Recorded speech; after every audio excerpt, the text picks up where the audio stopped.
Digging deeper into Revit data corruption.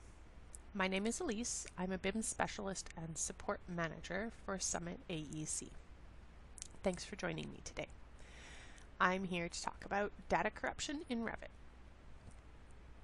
As always, you should make sure you save a copy of your file for testing while trying to resolve corruption issues. Today, I'll look at 4 points: file crashes before opening, crashes when opening a new view, looking for corrupt families, and higher level of investigation and troubleshooting. Be sure to check out my next video for more information. File crashes before opening. Each of the following actions have the potential to overcome different issues. If your file crashes when you try to open it, ask yourself, does the file open with or without audit checked? Will the file open without any work sets loaded? Can you narrow it down to a specific work set that keeps the file from opening? You might need to do some trial and error with this to see which ones work and which ones don't if you do have success in opening with reduced work sets. Can you open the file in a different build or a newer version of Revit? Renaming the file sometimes allows you to bypass the issues, so try copy and paste, place the file in a new location.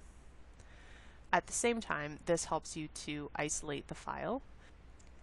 If you place it off the network so the links cannot be loaded when you open the file, success indicates that the issue is located in one of the linked files.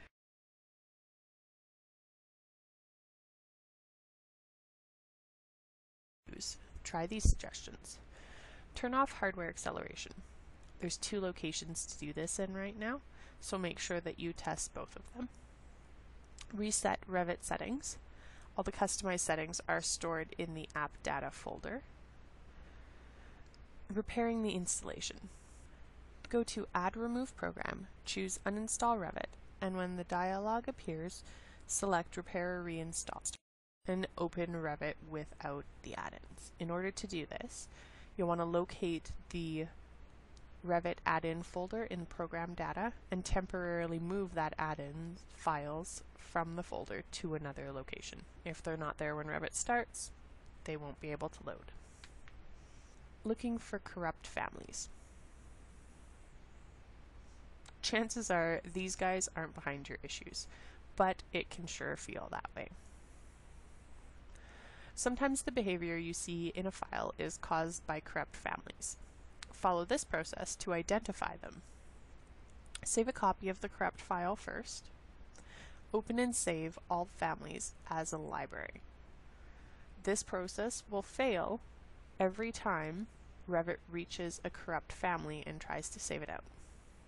Record the name that appears in the bottom left-hand corner of the screen and delete that family, and then run again.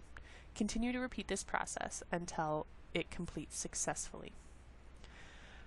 Then, open the original corrupt file and reload all of the families on the list that you've created. You'll want to reload versions that predate the corruption. And if you don't have a previous version of that family, you will need to recreate it. Higher level investigation and troubleshooting. Many issues can be fixed by returning Revit to its original settings. For instance, rename the .ini file. Attempt to open your. If the issue persists, go broader. Rename the app data folders. There's one located in the local and one located in roaming. Test it again. If it's still not resolved, rename the workspace in the registry editor. Be sure to back up user keyboard shortcuts and font maps. When renaming each of these folders or files, Revit will be forced to recreate them next time you start the program up. You'll have the renamed versions as backup in case you need to reference them for any reason. This is part 2 in the series. You can check out Part 1 blog post and presentation via the links on this slide, and be sure to come back for Part 3. Thanks for joining me. Follow us at Summit AEC on Twitter, check out our other videos on YouTube, see what our experts have to say on our BIM blog. Happy Reviting!